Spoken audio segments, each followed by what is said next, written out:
5ই আগস্টকে ঘিরে হামলা ভাঙচুরের 99% রাজনৈতিক আর 1% ধর্মীয়। সেই 1% জামায়াত সমর্থন করে না বলে জানিয়েছেন দলটির আমির ডক্টর শফিকুর রহমান। আইন নিজের হাতে তুলে না নিতে দেশবাসীর প্রতি আহ্বানও জানিয়েছেন তিনি।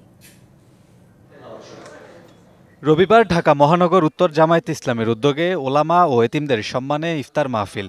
এতে যোগ দেন জামায়াতের আমির ডক্টর শফিকুর রহমান।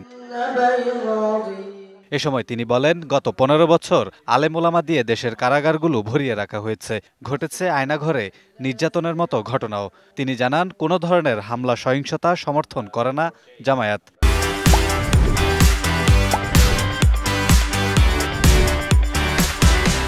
গত 15.5 বছর এদেশে আলেম ওলামা ছিলেন সবচেয়ে বেশি অপদস্থ।